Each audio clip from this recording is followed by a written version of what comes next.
Bonjour, chers auditeurs, chères auditrices, soyez les bienvenus au webinaire sur la communication de l'Association africaine de l'eau.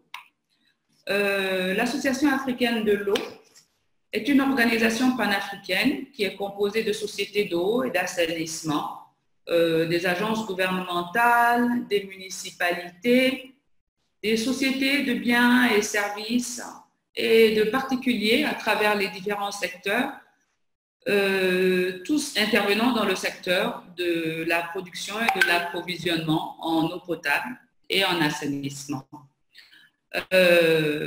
Notre organisation a pour but de renforcer les capacités des sociétés qui sont membres de notre association. Et nous accomplissons cette tâche à travers, en fait, le partage de l'information principalement et des formations, donc le partage des bonnes pratiques entre les sociétés et avec des sociétés qui ne sont pas nécessairement membres de l'AAE pour fournir de l'eau potable et l'assainissement de manière efficace et efficiente à travers l'Afrique. Je suis Madame Diao Fatmata, je suis directrice des services aux membres à l'Association africaine de l'eau et je vous souhaite encore la bienvenue à tous les participants et à nos panélistes sur ce webinaire qui nous amène aujourd'hui à réfléchir sur le thème particulier pandémie de la COVID-19. Quelle a été la gestion de la communication des sociétés d'eau et d'assainissement dans ce contexte très difficile. Alors, j'ai le plaisir de vous présenter et de remercier pour leur participation en tant que panélistes aujourd'hui nos 4 panélistes.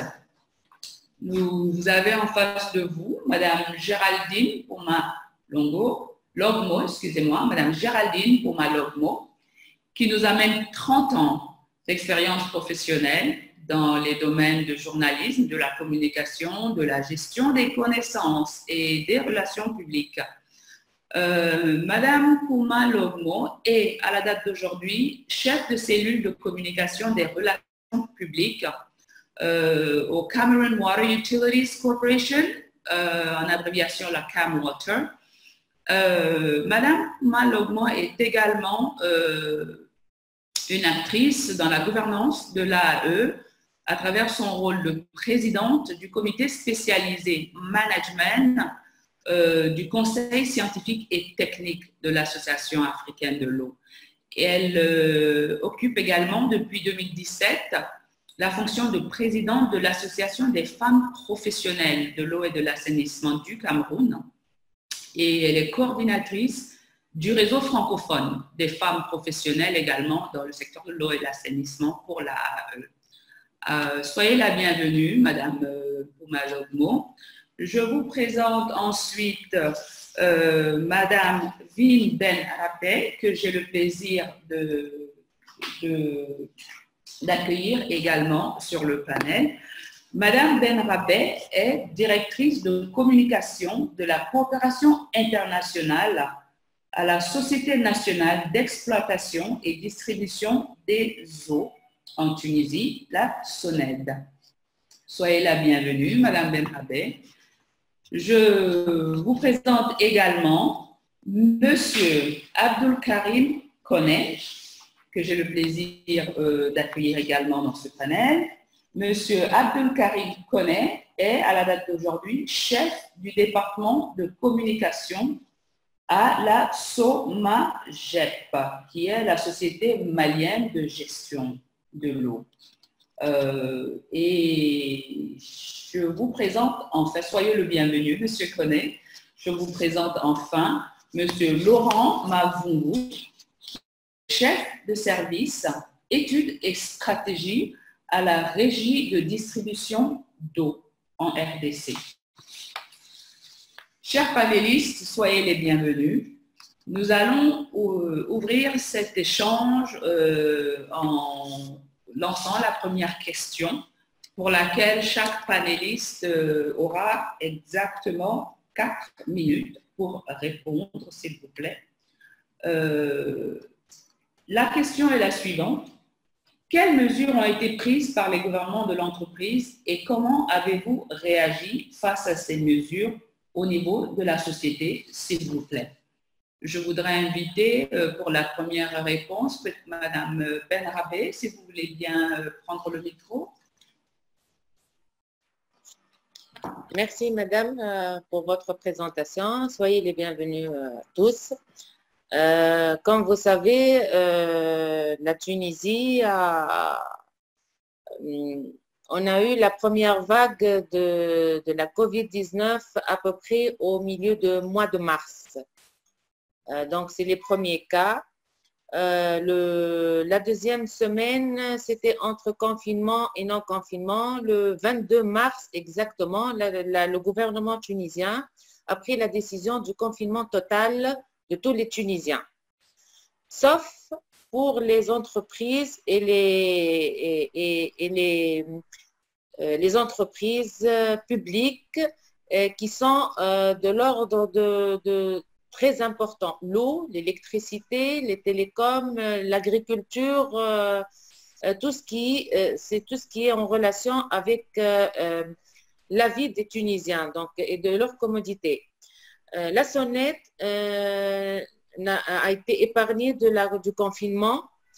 Le gouvernement a pris la décision de travailler 10% pour chaque entreprise. Mais la sonnette, puisque c'est l'eau, il est plus important que c'est le moyen pour se désinfecter, c'est pour se laver, pour ne pas avoir le corona, comme on dit ici. Donc, on a travaillé pratiquement à 70% du nombre de nos personnels. Nous sommes 6400 agents et cadres à la sonnette. Donc, aux périodes de confinement, c'est 4000, à peu près 3500, 4000 employés ont travaillé. Il y a eu des décisions gouvernementales et la sonnette a fait plus que ces décisions-là, puisque c'est 70% de son personnel qui a travaillé. On a pour assurer l'approvisionnement en eau potable de tous les Tunisiens, pour qu'il n'y ait pas de coupure d'eau, pour que tout le monde, quand il ouvre son robinet, il trouve l'eau. Voilà, il y avait les équipes techniques, les ingénieurs, tout ce qui est technique, mais aussi il y avait la direction communication qui était la première sur la liste des directions qui doivent être présentes dans ce confinement-là. Des mesures, il y avait vous voulez dire qu'est-ce que la communication a fait ou bien est-ce que vous voulez que notre société, qu'est-ce qu'elle a donné comme instruction? Qu'est-ce que votre société a donné comme instruction et comment est-ce que vous avez réagi aussi en face de ces mesures, vous, en tant que… D'accord. Notre société, pour des décisions de la direction générale, c'était le travail pour tout le monde. L'approvisionnement de tous les Tunisiens en eau potable. Donc, il y avait l'aspect technique qui est pour ça c'est autre chose. Mais nous, en tant que direction communication, on a pris la décision de travailler sur deux volets. La communication externe et la communication interne aussi, pour essayer de motiver notre personnel parce que, quel que soit le personnel de la sonnette, c'est des Tunisiens, c'est des citoyens. Donc, il faut quand même essayer de les motiver et de maintenir la cadence du travail. Parce que pourquoi les autres, ils sont confinés et nous, on travaille? Nous, non, on travaille parce qu'on a un métier noble nous sommes comme les médecins qui sont sur le front. Donc, les agents de la sonnette, les Tunisiens, on les a appelés les soldats bleus.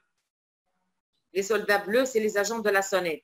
Mais on a tout fait pour faire ressortir ce que les agents ont fait pour, pour les motiver. Donc, on a choisi deux axes. La communication externe, pour les abonnés et l'interne pour nos... Donc, plus de détails si vous voulez maintenant ou bien après, c'est comme vous voulez. Oui, je vais vous inviter à nous offrir plus de détails un peu plus tard, si vous voulez bien, dans l'intérêt du temps. Et je vous remercie pour votre réponse. C'est clair que la continuité du fonctionnement d'eau et d'assainissement est absolument essentielle et a été encore plus critique dans la crise Covid. Et évidemment, avec le respect des mesures barrières, les besoins en eau au niveau des ménages ont nécessairement augmenté.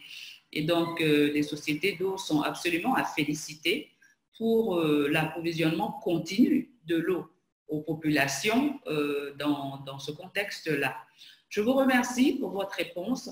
Je vais faire une petite parenthèse ou un pas en arrière pour m'excuser auprès de ma collègue Stéphanie Zikonan, qui assure l'appui technique et qui est manager responsable de communication dans le département du service aux membres à l'Association africaine de l'eau.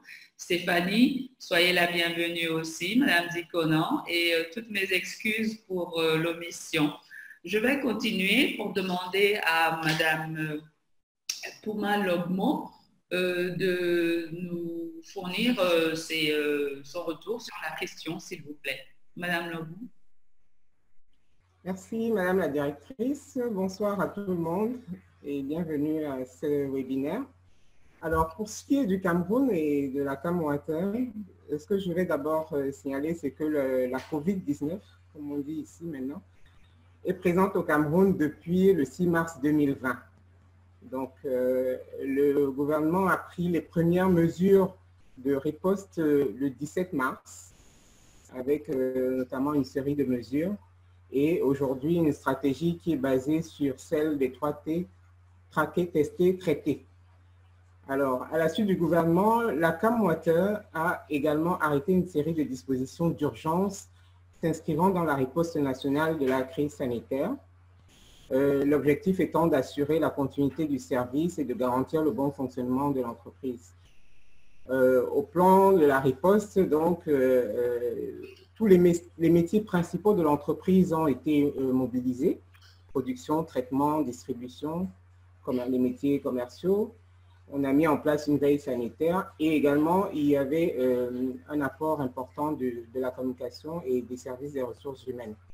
Donc un comité a été mis en place qui était présidé par le directeur général et avec comme coordinateur le directeur des exploitations, de l'exploitation.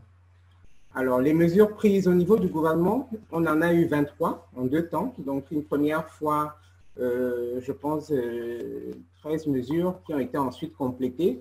Le Cameroun n'a jamais été sous confinement total. On a eu un confinement partiel avec les services essentiels qui ont continué à fonctionner et puis une fermeture des écoles et des établissements scolaires. Les gens ont été encouragés à faire du télétravail, mais il n'y a jamais eu de confinement total. Alors, pour ce qui est du secteur eau potable et assainissement, la distribution de l'eau, c'est un service essentiel, comme ça a été dit tout de suite. Donc, il fallait assurer la continuité du service. À la CamWater, donc, outre toutes les mesures liées à la continuité du service, donc s'assurer de la disponibilité du précieux liquide qu'est l'eau et qui est au cœur des mesures barrières et de lutte contre la COVID.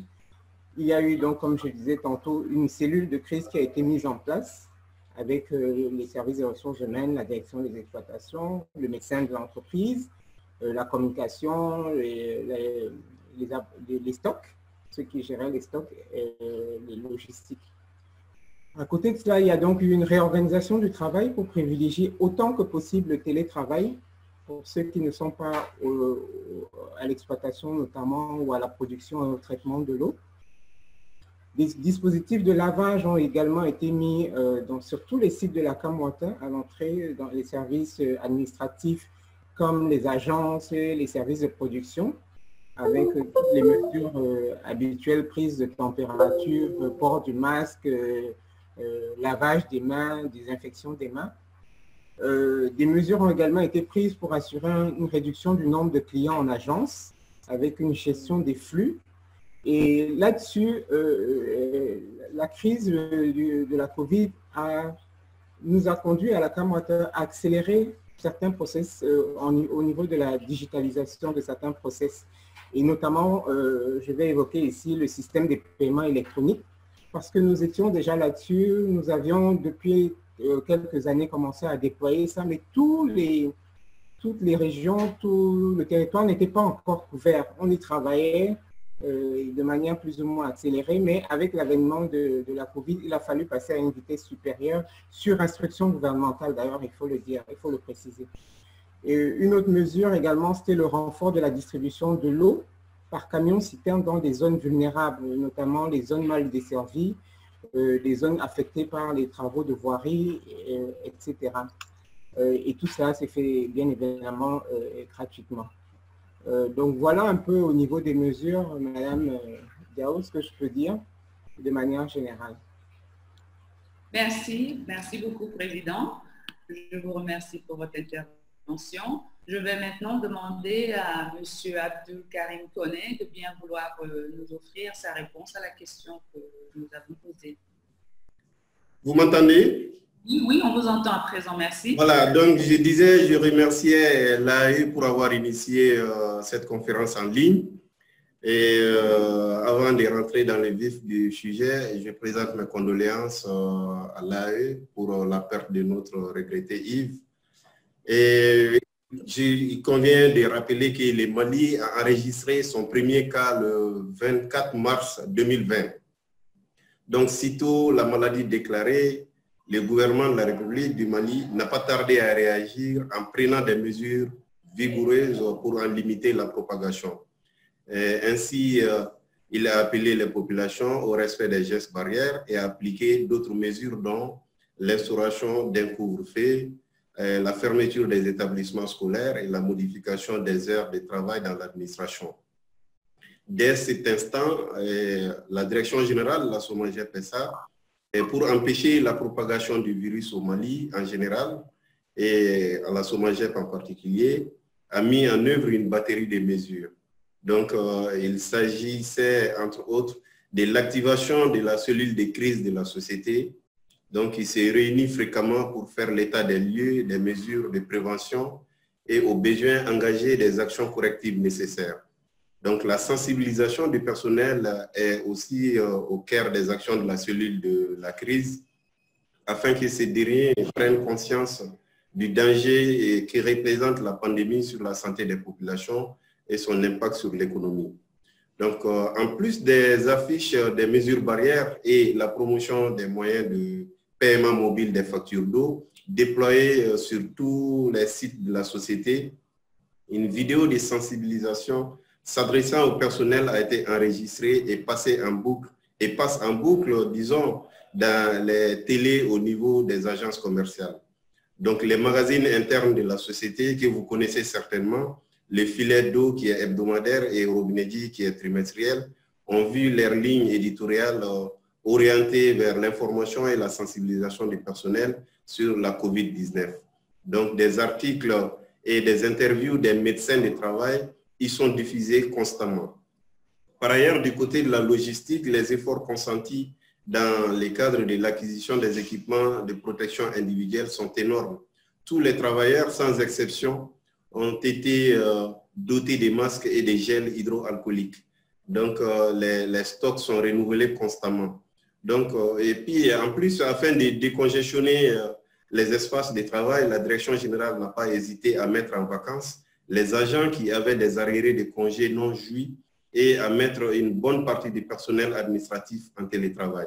Donc, dans les agences commerciales, et en plus des bandes adhésives, les barrières amovibles et en plexiglas ont été déployées pour protéger le personnel d'accueil. En gros, c'est les actions que la Direction générale a initiées à la suite des actions que le gouvernement du Mali a entreprises pour faire face à la COVID-19. Merci bien, M. Koné, pour votre intervention. Je vais maintenant me tourner vers M. Laurent Mavungu de la Régie des eaux pour lui demander de bien vouloir nous fournir sa réponse à la question que nous avons posée. Monsieur Mavungo, vous avez le micro. Votre micro est fermé. Merci. Okay. Merci, madame. Merci premièrement pour l'invitation. Je ne sais pas si vous m'écoutez déjà bien. Oui, je vous entends très bien. Merci. D'accord. Merci pour l'invitation. C'est vraiment un honneur pour moi de participer à votre émission. D'emblée, pour répondre à la question, il faut noter que chez nous, en RDC, à Kinshasa particulièrement, le premier cas de Covid a été enregistré le 10 mars 2020. En fait, c'était déjà une panique au niveau de Kinshasa parce que les ministères de la communication qui avaient donné l'information, il y avait d'abord un peu de confusion, ce qui a fait que même la population a eu des doutes pour croire que les cas étaient vraiment juste ici chez nous. Bon, finalement, quand ça a été confirmé qu'il y avait déjà des cas de Covid à Kinshasa, en date du 24 mars déjà, le gouvernement a décrété l'état d'urgence sanitaire, donc qui était accompagné d'un certain nombre de mesures.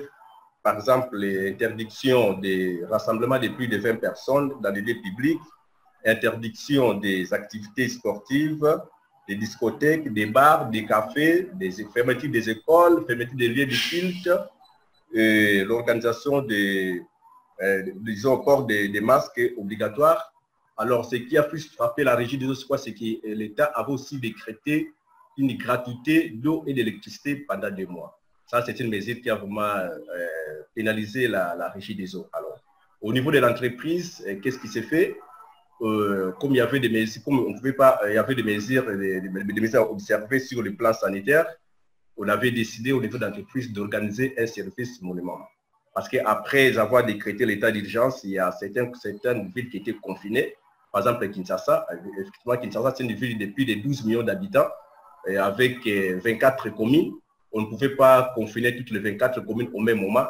Le gouvernement avait décidé de confiner d'abord la commune de Gombe, qui est le centre de presque toutes les activités de Kinshasa.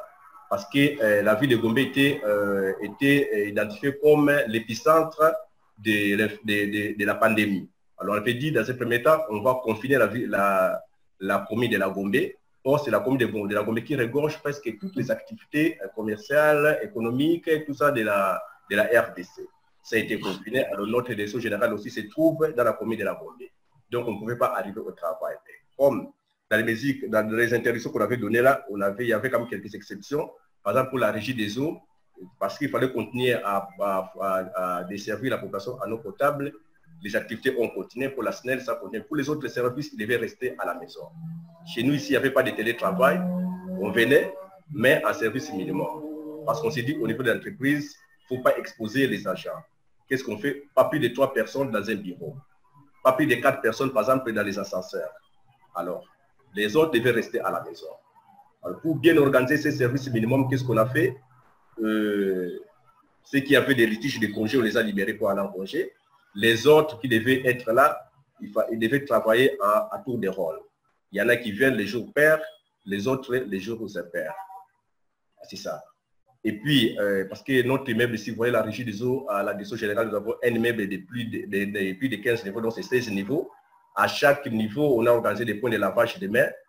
À chaque niveau, à partir des rez-de-chaussée, on a mis des points de lavage des mains pour éviter que les gens puissent être contaminés. Mais malheureusement, on a mis quelques cas de contamination au cours du mois d'avril, parce que nous avons un centre médical ici chez nous. Il y a quelques-uns de nos infirmiers qui étaient contaminés. Alors, ça crée encore d'autres paniques ici à la régie des eaux. Alors, avec la gratuité que l'État avait décrétée, même les agences étaient fermées parce qu'il y a les abonnés ne pouvaient plus payer. En fait, ils ne devaient pas payer le mois de mars et le mois d'avril, d'après les mesures du gouvernement. Mais dans l'attendement de la population, quand on dit gratuité, ils pensaient que c'était toute la période, même les factures d'intérêt ne devaient pas être payées. Donc, même les agences étaient presque fermées. C'est seulement ceux qui devaient travailler dans les usines, dont les ingénieurs, les techniciens, qui étaient réguliers dans les sommeils. Les gens du bureau comme nous autres, on restait vraiment à la maison. Jusque-là, voilà, c'est ce qu'on a fait. Merci beaucoup, M. Mpongo, pour votre réponse. Merci infiniment. Nous allons à présent passer à la deuxième question, à laquelle je vais demander à tous les panélistes de bien vouloir répondre également. La deuxième question, c'est comment avez-vous maintenu la communication avec la clientèle en minimisant le risque de contagion? Certains d'entre vous ont déjà un peu évoqué ça, mais si vous pouvez revenir plus précisément là-dessus, s'il vous plaît, je vais vous demander de consacrer 2 minutes à vos réponses. Merci. Alors, qui voudrait le micro en premier? Monsieur Koné, peut-être? Et par rapport à ces points, ce qu'il faut retenir, c'est que cela s'est traduit au Mali par la mise en place de plusieurs stratégies. Dans un premier temps, nous avons renforcé les capacités d'écoute de notre centre d'appel appelé secrétariat technique. Donc, les agents de cette structure ont été préparés à travailler dans le sens de prendre en charge les appels des clients et œuvrer à les satisfaire convenablement au téléphone. Donc, au même moment, les dispositions sont prises pour répondre promptement aux réclamations ou aux interrogations des clients qui s'expriment via Somagep Info, qui est une boîte mail, et les différentes pages de la société ouvertes sur les réseaux sociaux. Donc, pour le paiement des factures d'eau, la société a multiplié également les actions de communication invitant les clients à utiliser les moyens mobiles dont Orange Money et Mobicash, entre autres. Donc, les clients, malgré tout, qui souhaitent se rendre dans nos agences sont soumis au respect des gestes barrières et à d'autres mesures sanitaires en vigueur, dont la prise systématique de la température des visiteurs avec des thermoflash, donc le lavage des mains au savon ou la désinfection des mains à l'aide des solutions hydroalcooliques.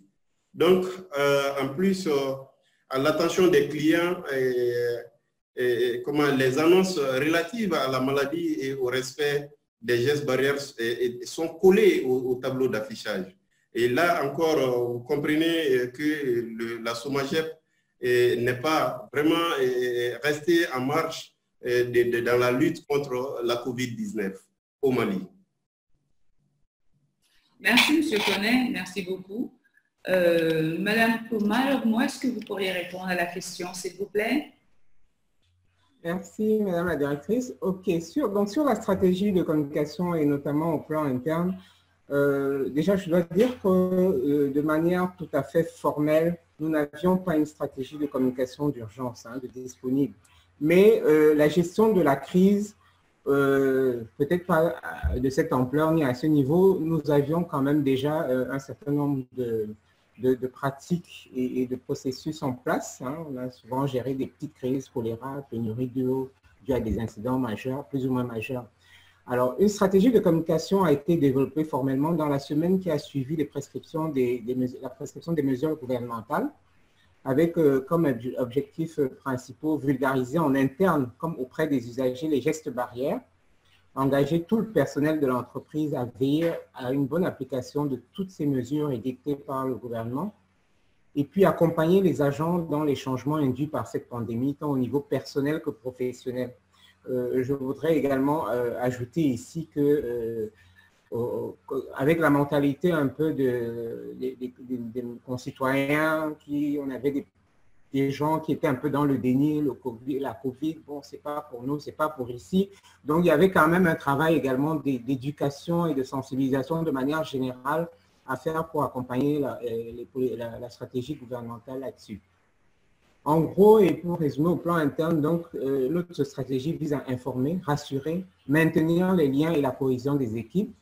Alors, les outils qu'on utilise, puisqu'on continue d'être dans cette période de crise, ce sont des communiqués et des notes d'information qui sont affichés, qui sont diffusés par voie de presse, par les réseaux sociaux.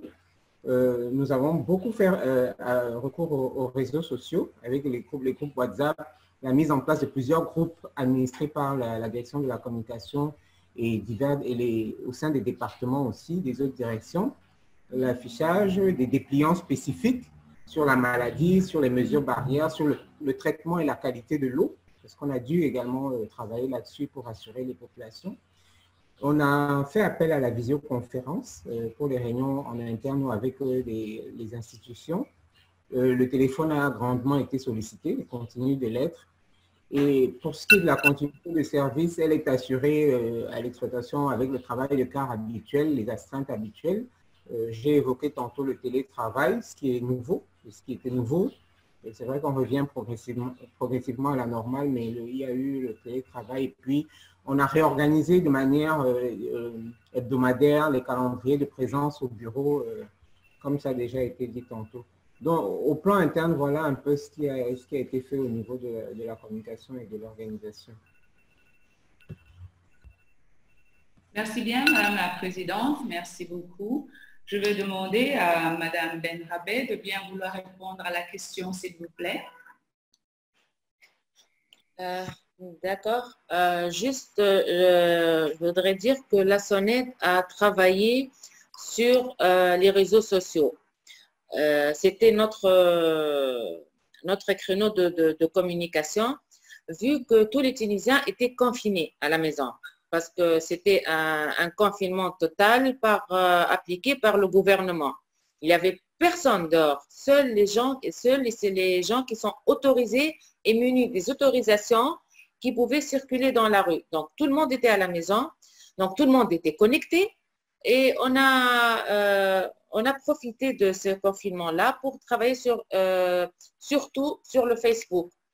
Le Facebook, on a travaillé sur des infographiques et des vidéos. Les infographiques où on mettait comment se préserver de la COVID-19, comment se laver les mains, bien se laver les mains, comment ne pas tousser. Tout ce qui se rapporte aux infographiques que le ministère de la Santé nous a prié de diffuser. Et pour notre aussi, c'était la vulgarisation des gestes barrières. Il y a aussi la stratégie qu'a adoptée la SONED avec ses citoyens, c'est les communiquer tous les 2 jours, en rappeler on a le paiement en ligne, donc les Tunisiens n'avaient pas à se déplacer puisque notre site de paiement, ça fait longtemps qu'on travaille avec le paiement en ligne. On a ajouté aussi le paiement en ligne à travers la poste. Si vous ne pouvez pas payer sur le site web de la SONED, donc vous payez à travers le site web de la Poste. On a fait une convention ensemble. Qu'est-ce qu'on a fait d'autre? On a mis un numéro vert. La SONED a un numéro vert qui travaille 24 sur 24, 7 sur 7, 365 jours. Donc, on a rajouté au numéro vert une petite cellule qui reçoit les questions des citoyens concernant la COVID-19 et aussi les questions que se posent nos agents et les Sonédiens. S'il y avait des cas parmi les Sonédiens, parce qu'il y avait beaucoup qui étaient en stage en dehors de la Tunisie, donc ils sont revenus. On a essayé de suivre les 14 jours de confinement qui étaient au début obligatoires dans les maisons. Après, c'était obligatoire dans des hôtels avec le ministère et tout ça. Donc, on suivait chaque jour, on avait un état des agents de la SONED qui sont en confinement à cause de la COVID-19. Qu'est-ce qu'on a fait d'autre? On a aussi le paiement électronique, les infographiques. Voilà. On a communiqué aussi sur... on a mis en valeur... C'est tout? Excusez-moi. On est un peu de temps sur la question, mais je vous invite à nous en présenter un peu plus parce que la deuxième question suit dans la même foulée en réalité. Et nous avons voulu vous présenter une deuxième question.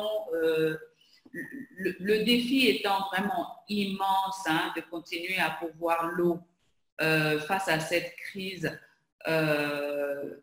maintenir aisément la communication interne à l'endroit des employés, maintenir la communication institutionnelle externe à l'attention des clients, d'une part, et à l'attention d'autres cibles institutionnelles, d'autre part.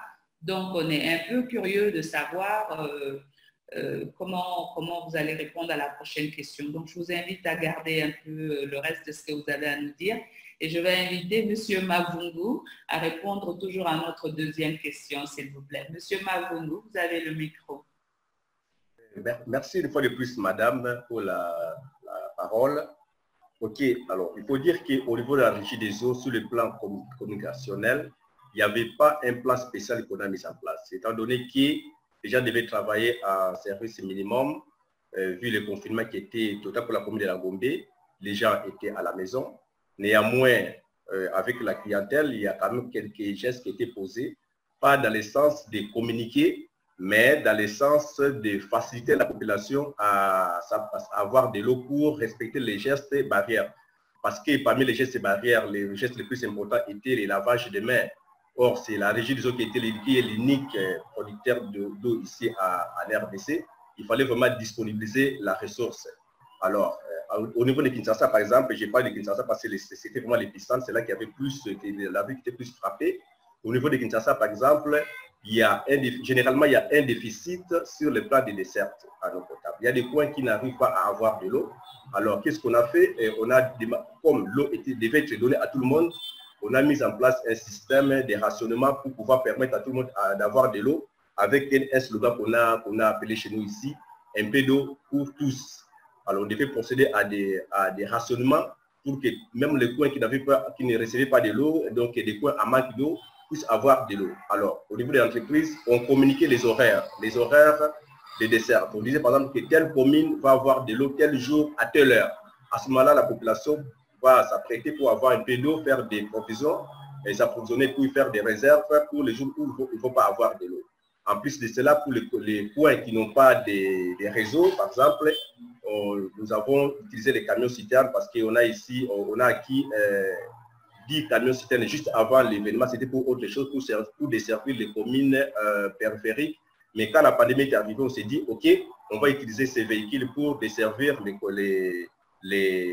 communes, les coins qui n'ont pas d'eau. Alors, on s'est servi de ces camions citernes. Alors, au niveau de Kinshasa encore, le gouvernement a organisé des points de lavage des mains parce qu'il y avait des barrières pour accéder dans certaines communes, par exemple à la Gombe. Ce n'est pas n'importe qui devait accéder, il fallait avoir une autorisation pour accéder. Et puis, on faisait des contrôles. Les contrôles systématiques, c'était par exemple la prise de température, le lavage des mains obligatoire. Dans tous ces points de lavage des mains-là, ce sont nos camions citernes qui vont approvisionner. Il y a plusieurs points. Chaque matin, les camions citernes vont approvisionner. Chaque soir aussi, ils vont aussi approvisionner. C'était une façon pour nous de maintenir notre présence vis-à-vis de la population. C'était aussi une façon pour la région de contribuer à la lutte contre la COVID. Bien sûr, avec l'équipe de riposte qui a été mise en place par le gouvernement. Merci beaucoup, M. Mavungu. Puisque vous êtes vous avez le micro, je vais vous inviter à continuer dans la foulée, s'il vous plaît, et à bien vouloir répondre en fait à la prochaine question, qui est en fait comment est-ce que votre entreprise agit pour maintenir son image de marque.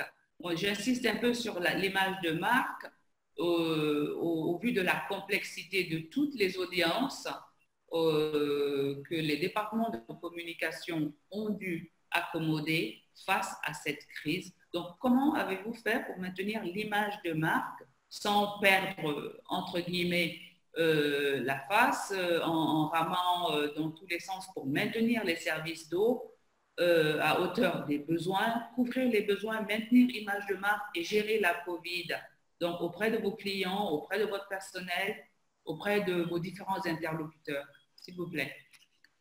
OK, merci madame. Donc, d'accord. Comme j'étais en train de le dire précédemment ici, que de la mesure la plus importante qui était prise ici, c'était par exemple les lavages de mains. Les lavages de mains devaient se faire avec de l'eau. Donc, c'est la région qui devait mettre à la disposition de la population de l'eau potable. Vraiment, avec les rationnements qu'on a fait, on se disait un peu d'eau pour tous, même ceux qui n'avaient pas d'eau, parce que la population s'inquiétait, se disent, nous avons déjà un problème sur le plan de la desserte à l'eau potable. Maintenant qu'il y a encore les mesures qui arrivent, comment nous allons faire? Parce que généralement, l'eau est très difficile. Alors, la région s'est arrangée pour, dans le sens de maintenir son image de marque, de servir tout le monde. C'est pour ça que nous avons appelé ici un peu d'eau pour tous. Donner de l'eau à tout le monde avec donc les systèmes de rationnement qu'on a mis en place. Alors, sur le plan technique, il y avait des instructions formelles qui étaient données par la direction générale ici pour maintenir la qualité de l'eau. Pour maintenir la qualité. Par exemple, les instructions étaient données dans les usines, dans les laboratoires pour augmenter le nombre d'échantillons par jour, et vraiment augmenter la quantité de produits chimiques qu'il fallait utiliser, par exemple le chlore, maintenir la qualité de l'eau qui devait être desservie à la population. Et ça devait être fait sur toute l'étendue de la République parce qu'à la région du Zone, nous avons 98 centres d'exploitation à travers toute la République qui a 26 provinces. Et dans chaque centre, il fallait avoir le même norme, les mêmes niveaux de la qualité de l'eau potable. Donc, au niveau interne, ça, comme on avait dit, il n'y avait pas vraiment de commission spéciale parce que tout le monde était presque à la maison. Les gens venaient à tous des rôles. Ceux qui devaient venir là-bas et ceux qui devaient venir devaient respecter les mesures qu'on avait installées, par exemple le lavage des mains, tout ça, garder la distanciation sociale, ne pas être nombreux dans un bureau, par exemple, moins de 4 personnes dans l'ascenseur. Tout ça, il y avait des affiches qui étaient placées dans tous les coins pour permettre à tout le monde de lire les recommandations et de les respecter. Voilà. Merci, M. Mavungu. Merci beaucoup. Le temps est parfait sur les 2 minutes. Merci pour votre réponse. Je vais inviter Mme Ben Rabé à nous fournir, s'il vous plaît, sa réponse pour la troisième question que je viens de poser. D'accord. Pour la communication institutionnelle, la SONED a donné 2 mois de grâce pour les citoyens tunisiens. Pour ceux qui n'ont pas payé leurs factures, la SONED, comme vous savez, nous, on coupe l'eau après 21 jours, 22 jours après la date limite du paiement de la facture. Donc, la SONED a donné les 2 mois de grâce de confinement total en Tunisie pour les citoyens tunisiens. C'est qu'on leur a donné notre parole de ne pas couper l'eau même s'ils n'ont pas réglé leur facture. Ceux qui peuvent régler leur facture par Internet, ils sont les bienvenus. Ceux qui ne veulent pas, on n'a pas coupé l'eau. C'est après la date du confinement, après le 14 juin. 14 juin, c'était notre date de reconfinement. Et c'est à partir de ça que la SONED, et même après, à partir du 14, on n'a pas coupé l'eau. Depuis mars, avril, mai et jusqu'au 14 juin. Donc ça, c'était très important pour la SONED pour essayer de garder son image de marque avec ses citoyens et les aides dans cette... parce qu'il y avait beaucoup de gens qui sont, malheureusement de dire ça, mais le confinement total, beaucoup de gens ont été lésés, ils ont perdu leur travail. Ça, c'est un peu économique, on ne veut pas trop en parler, mais la SONED a aidé tous les Tunisiens. Ça, c'est une chose. 2 choses. La deuxième, concernant la qualité de l'eau, la SONED elle a maintenu sa qualité de l'eau. Comme vous savez, nous, on a une qualité de l'eau qui est régie par les normes de l'Organisation mondiale de la santé. Donc, la qualité n'a pas changé. Notre défi était de ne pas avoir des coupures d'eau. Des coupures d'eau inopinées. Je ne parle pas des coupures d'eau qui sont programmées, même que les travaux qui sont programmés ont été annulés. Donc, comme on dit, Alhamdoulilah, Dieu, merci Dieu, on n'a pas eu des coupures d'eau, donc c'était une bénédiction. Ça, c'est pour la communication institutionnelle. C'est bon? Merci, Mme Rabé. Oui, merci beaucoup. Parce qu'il y avait beaucoup de choses à la SONED qu'on a fait. C'est vrai, nous avons posé des questions très lourdes. Notre échange est très ambitieux et nous souhaitons couvrir un maximum d'informations en un minimum de temps. Merci. Je parlerai de la communication interne après. C'est pas grave. Très bien. D'accord. Je vais inviter Mme Thomas, notre présidente, à nous fournir une réponse à la question, s'il vous plaît. Ok, merci Mme Diao. Déjà, il y avait une question, je pense, à laquelle je n'ai pas répondu, donc je vais passer rapidement dessus. C'est comment on a maintenu la communication pour minimiser la contagion. On en a parlé. C'est surtout la communication à distance avec les call centers. Au Cameroun, la Camota a un outil particulier qui est un dispositif d'intervention rapide, donc qui a été mis à contribution. Et puis, comme je l'ai dit tout à l'heure, la matérialisation, le marquage des agences, des plexiglas, la gestion des flux et puis tous les autres moyens de communication. S'agissant maintenant l'image de marque de l'entreprise auprès des clients et du personnel. Alors, les premières actions, il y a eu des actions sociales avec une installation donc, des dispositifs de lavage de mains, comme je disais, dans tous les locaux, devant, même les passants en route, ils peuvent se laver les mains. Il y a la distribution gratuite de l'eau par camion citerne, j'ai évoqué ça, dans les zones vulnérables. Il y a la désinfection hebdomadaire des locaux. Toutes les agences, les sièges des directions régionales, la direction générale étaient désinfectés une fois par semaine et continuent de l'être. Et puis, il y a eu également des actions via certains corps tels que les femmes professionnelles on a fait des dons. On a fait des dons hors entreprise à des établissements de masques, de gel, etc. Alors, pour ce qui est du personnel, chaque personnel a reçu des gels désinfectants, du savon, des masques. L'entreprise met cela à la disposition du personnel régulièrement. Et puis, nous avons également un médecin présent dans l'entreprise qui a donc dû faire une écoute active et beaucoup d'assistance parce qu'effectivement, il y a eu quand même quelques cas de maladie. Alors, pour ce qui est de la clientèle en général, des campagnes de communication spécifiques en dehors de la stratégie globale qui a été développée, il y a eu des campagnes de communication spécifiques, par exemple, sur la qualité de l'eau distribuée pour rassurer les gens. Et puis, au niveau commercial, il y a eu, comme je dis, il n'y a pas eu de gratuité de l'eau pendant cette période, hein, mais le directeur général a prescrit une tolérance, c'est-à-dire que les clients n'ont pas été coupés. Il n'y a pas eu de pénalité de retard pour ceux qui payent les retards, les factures en retard. Donc, on n'a pas appliqué les pénalités de retard, etc. Donc, maintenant, voilà un peu les mesures pour le dire de manière très résumée. Merci, Madame la Merci beaucoup, Président. Je vais demander à M. Koné de bien vouloir répondre à notre question, s'il vous plaît. OK, merci beaucoup, Madame Diaw. Et par rapport à la question, il faut savoir que malgré la pandémie de coronavirus, la SOMAGEP a assuré pleinement sa responsabilité dans la production et la distribution de l'eau potable. En particulier, la société a identifié plus d'une vingtaine de sites stratégiques pour y assurer la présence constante de l'eau. Donc, ces sites sont essentiellement les centres hospitaliers, les centres de référence, les centres communautaires et les cliniques. En plus, la société a fait montre de sa capacité d'adaptation au contexte actuel. Donc, elle a fabriqué une solution hydroalcoolique pour la désinfection des mains. Solution, faut-il le rappeler, a obtenu le certificat de conformité du Laboratoire national de la santé du ministère de la Santé et des Affaires sociales du Mali.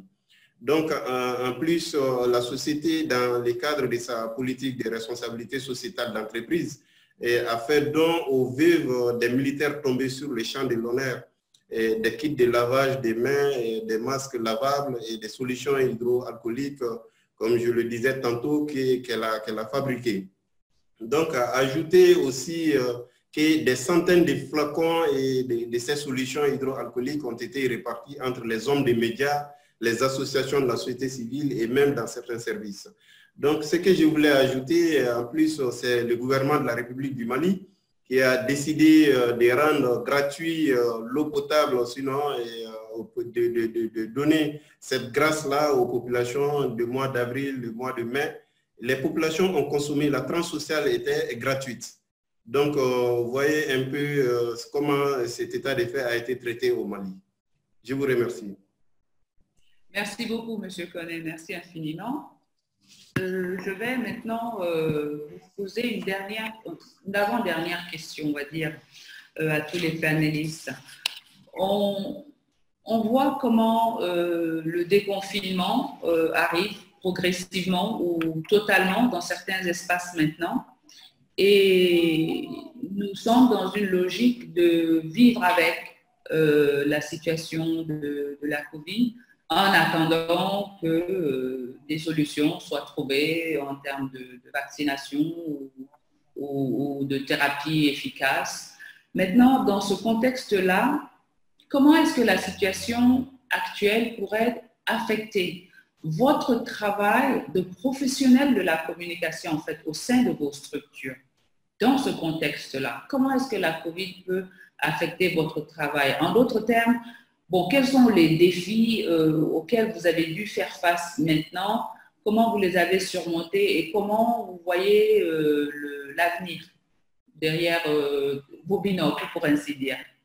Je vais demander à la présidente, Mme Kouma, de répondre à cette question, s'il vous plaît. Merci, Mme Diao. Alors, ce que je vais dire déjà d'entrée de jeu, c'est que ici, on a en présence d'une nouvelle façon, un nouveau défi qui sera de communiquer tout en maintenant les mesures de distanciation, ce qui peut apparaître en matière de communication un peu opposé, communication et distanciation. C'est vrai qu'on parle généralement de communication de proximité et puis il y a d'autres moyens de communiquer, mais là, on va devoir y faire davantage attention et privilégier la distance. Dieu merci, la technologie nous permet quand même de contourner cet écueil-là. Donc, ce que nous envisageons, nous, c'est déjà de nous remettre en question un peu et de repenser les mécanismes et les outils de communication que nous utilisons habituellement pour faire appel aux nouvelles technologies, comme on dit de manière générale. Alors, on l'a expérimenté particulièrement en lançant les paiements électroniques parce qu'il a fallu faire un plan de communication et avec les opérateurs de téléphonie mobile, vraiment chaque fois la question c'était on ne peut pas faire de communication de proximité comme d'habitude. Quels sont les outils qu'on privilégie? On ne peut pas aller en agence dire aux clients de souscrire, de les aider à installer des comptes Orange Money ou autres sur leur téléphone. Comment on le fait? Donc, il a été question également de renforcer la digitalisation des services et notamment la communication digitale avec tous les outils dont on dispose. Et puis développer une véritable stratégie de gestion et de communication de crise et outiller le personnel de la communication. Parce que comme je disais, la gestion de la crise, c'est tout un métier. Et c'est un métier également dans la communication. Donc nous devons renforcer, surtout qu'il faut vivre avec le Covid. Et souvent on parle de première vague, de deuxième vague, etc. Donc il faut s'outiller pour cela. Et le dernier défi, si je peux dire ça comme ça, c'est un peu renforcer la cohésion et le dialogue en interne. Parce que on s'est rentré du jour au lendemain, on confinait partiellement, chacun devait rentrer chez lui avec les outils, ou pas. Alors, si le défi de la cohésion, de la culture d'entreprise et du dialogue, la culture du dialogue n'est pas assise en interne, ça peut poser problème.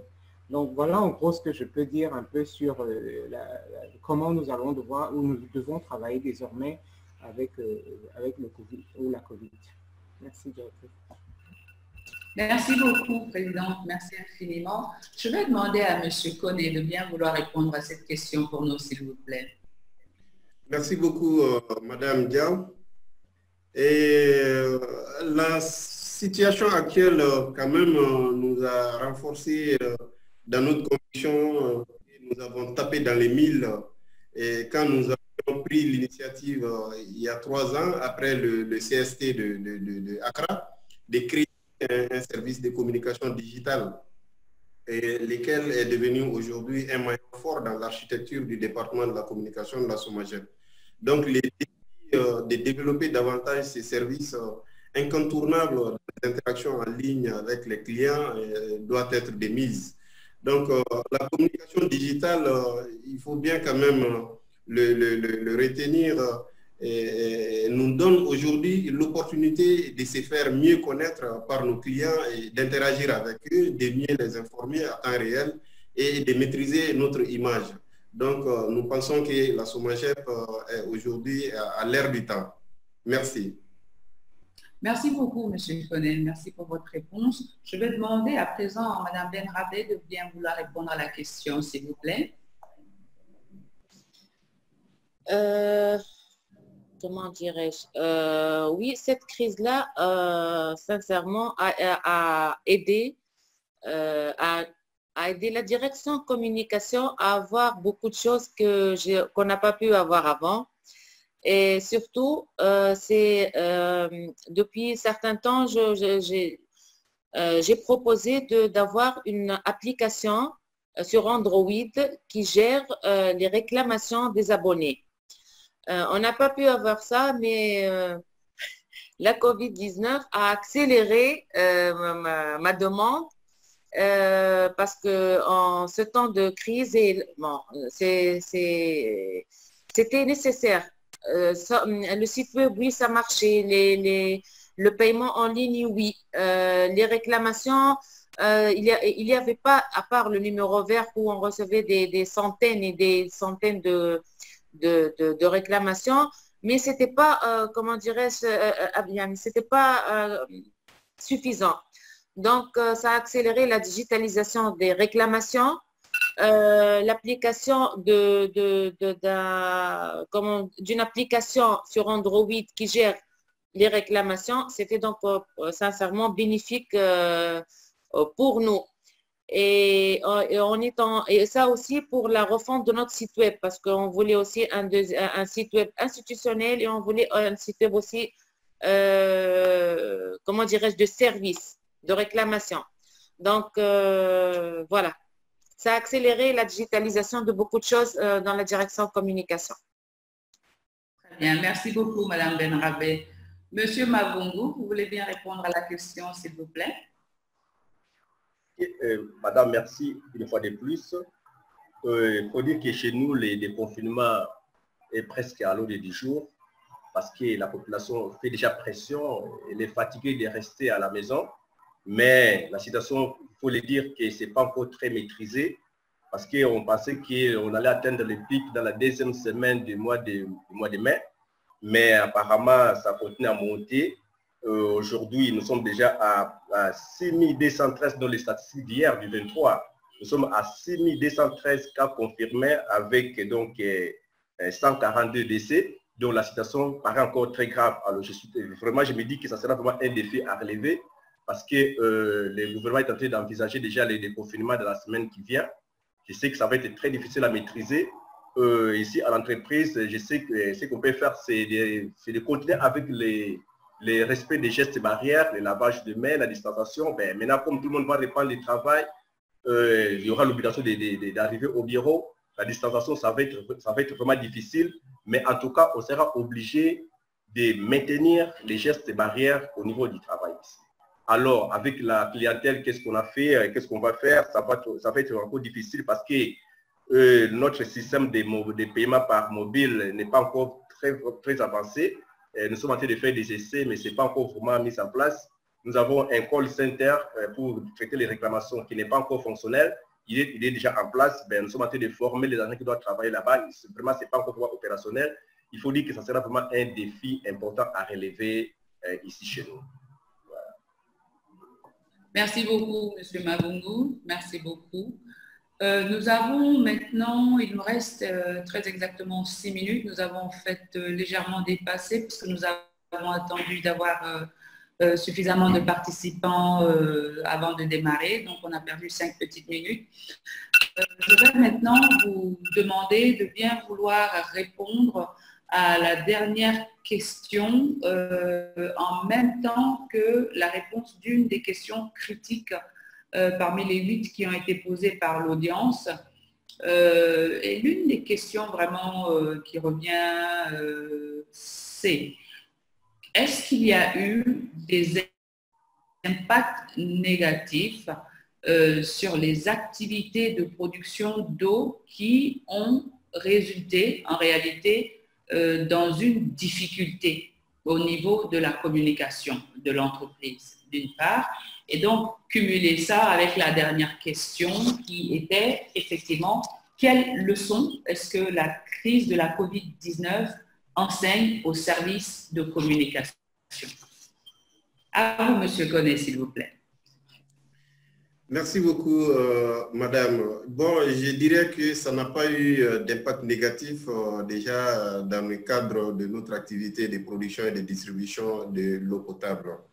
Maintenant, pour revenir à la dernière question, il faut reconnaître que cette crise nous enseigne de la nécessité de se doter d'une bonne stratégie de communication de crise et de disposer de tous les moyens humains, logistiques, entre autres, pour son exécution.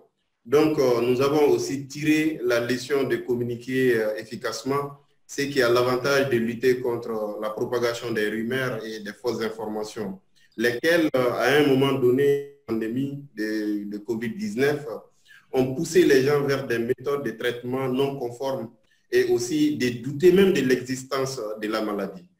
Je vous remercie. Merci, M. Koné, merci beaucoup. Je vais demander à M. Mavungu de bien vouloir répondre à la question, s'il vous plaît. Oui, merci madame. En ce qui concerne cette question, il faut dire que la régie des eaux était vraiment touchée par la pandémie. Parce que comment les gestes, les mesures qui étaient prises par le gouvernement, par exemple les fermetures des bars, les fermetures des écoles, les fermetures des grandes activités, ça impactait négativement sur l'activité de l'entreprise. Parce que les bars, ce sont des gros consommateurs, des gros clients de l'entreprise. Comme ils ne devaient pas fonctionner, logiquement, ils ne devaient plus consommer de l'eau et ça crée des problèmes au niveau de l'entreprise. Il n'y avait pas de paiement, oui, c'est ça. Et puis, il faut dire aussi que les mesures prises par les gouvernements sur la gratuité de l'eau, pendant 2 mois, ont vraiment impacté l'activité de l'entreprise. Il n'y a pas eu de recettes, il n'y a pas eu de recettes à ce moment-là, ce qui a fait que même les agents, pendant toute cette période, n'ont pas été payés. Il faut dire que, vous voyez par exemple, madame, les chiffres d'affaires de la régie des eaux, les chiffres d'affaires moyens de la régie des eaux, c'est autour de 18 milliards 500 de francs congolais. Donc, ce qui équivaut à peu près à 10 millions de dollars par mois. Alors, pendant la période de confinement, pendant la période de gratuité, nous sommes descendus jusqu'à 1 milliard 500. Donc, on a perdu presque 90%, 95% de notre recette. Ça a vraiment impacté négativement sur les activités de l'entreprise. Ce qui fait que jusqu'à présent, nous sommes en train de vivre donc, les méfaits de cette crise-là. Alors, pour passer à la dernière question, pour savoir comment, qu'est-ce que le Covid nous a appris, il faut dire qu'à la prochaine, dans les jours qui viennent, nous devons respecter, dans les jours qui viennent, excusez-moi, il y a un appel ici. Je pense que ce qui va arriver dans les jours qui viennent, c'est qu'il faut vraiment renforcer la façon de communiquer avec les agents. Comme je vous ai dit ici au départ, nous avons eu des cas ici à la direction générale, au niveau des centres médicaux. Il y a eu des cas de contamination parce que peut-être que l'information n'était pas bien relayée, les gens étaient un peu négligents. Maintenant, il faut vraiment changer de comportement. Je crois que c'est ça qu'il fallait retenir à ce point-là. Merci beaucoup, M. Mavungu. Merci à vous. Je vais inviter Mme Ben Rabé à nous offrir sa réponse sur les 2 questions, s'il vous plaît. Oui, je ne pense pas que la COVID-19 a eu un impact sur la SONED. Au contraire, le chiffre d'affaires de la SONED a augmenté de 30% dans cette période-là. Donc, nous sommes une société de services et une augmentation de 30% en chiffre d'affaires, c'est très important pour les caisses. Je trouve aussi qu'elle a eu un impact positif en interne. Elle a renforcé le lien d'appartenance des agents de la SONED à leur société et la solidarité qu'il y a eu entre eux, c'était vraiment exceptionnel. Donc, ce n'est que du bénéfice pour nous. Quant à la deuxième question, il faut la communication. Même si on élabore une stratégie de communication, on essaie de toucher tous les domaines et les aspects des crises, mais il y aura toujours quelque chose dont on n'a pas prévu de communiquer dessus. Donc, la communication, c'est un domaine très vaste et il faut toujours innover, il faut trouver toujours des solutions et aussi essayer de s'adapter à chaque situation. Voilà. Très bien, je vous remercie beaucoup, Mme Ben Rabé, c'est parfait. Je vais inviter notre présidente, Mme Pouma, à nous offrir sa réponse à la dernière question. Madame la présidente. Merci, Madame la directrice. Alors, au niveau des impacts, bon, il y en a eu forcément de positifs et de négatifs. Hein. De positifs dans la mesure où nous avons dû repenser un peu la façon de travailler. Alors, le négatif, moi, ça m'amène à évoquer un des défis majeurs auxquels on a dû faire face. c'est que dès le départ, dès le début de la crise au niveau du Cameroun, la CAM Water a été victime d'une campagne de sabotage et de dénigrement bien orchestrée, savamment orchestrée, sur la qualité de l'eau, et les détracteurs sont même jusqu'à aller à dire qu'il y avait un complot avec la CAM Water et que le Covid avait été déversé dans nos eaux et c'est passé sur les réseaux sociaux. Donc, réellement, on a dû réagir par rapport à cela sur les réseaux sociaux et trouver des mécanismes vraiment pour répondre à cela. L'autre défi ici, c'est vraiment un appel. Il a fallu faire un appel, lancer un appel à la cohésion, à l'engagement de tous les agents comme ambassadeurs, voire défenseurs de l'entreprise face à des attaques malveillantes graves de ce genre. Dieu merci, on en est venu à bout et les Camerounais utilisent effectivement l'eau de la CAM Water pour lutter contre la Covid avec des gestes barrières. Maintenant, s'agissant des leçons que cela enseigne, je pense que la communication, il faut que les départements de communication soient toujours prêts à faire face à des crises. On ne le souhaite pas, mais nous devons avoir des stratégies et une organisation déjà en amont. Bon, il n'y a pas de place ici pour l'improvisation. Il faut que nous soyons proactifs. Donc, nous devons être prêts. Il faut renforcer les acteurs et les mécanismes de communication en matière de gestion de la crise. Et l'autre leçon, peut-être celle que ça enseigne encore davantage, pas seulement à nous, les gens de la communication, mais à toute l'organisation, c'est qu'on ne peut pas ignorer la communication, surtout en période de crise. Et nous devons occuper le terrain, nous devons marquer notre présence pour qu'il y ait moins de place à la rumeur et à la malveillance. Voilà en gros ce que je peux dire. Et voilà, Madame la Directrice. Merci beaucoup, Madame la Présidente. Je vais, suite à cela, remercier très, très vivement et très chaleureusement tous nos panélistes pour votre participation. Je vais également remercier tout l'auditoire qui nous écoute. Nous venons d'apprendre, en fait, nous n'avons pas appris, mais nous venons de constater, n'est-ce pas, à travers la crise de cette COVID-19, que la communication est en réalité le nerf de la guerre pour toute entreprise. Et dans cette configuration de la COVID-19, la communication semble avoir été vraiment le point incontournable, la fonction absolument instrumentale pour huiler l'opérationnel pour que les livraisons puissent continuer à se faire, parce que l'isolement sans communication, il est clair que c'est une asphyxie totale. Alors, je voudrais dire bravo aux membres de notre panel, bravo à tous les professionnels de la communication au sein des sociétés d'eau qui ont appuyé les opérations des sociétés d'eau, surtout dans cette configuration de crise.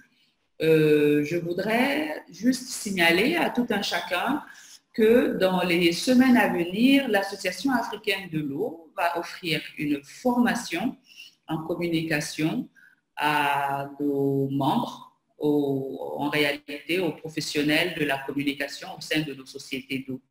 Ce sera limité à un maximum d'une vingtaine de personnes. Nous sommes en train de finaliser les invitations et nous reviendrons vers vous. Encore une fois, merci pour votre participation à ce panel. Merci pour tous ceux qui nous ont écoutés et merci au nom de l'Association africaine de l'eau.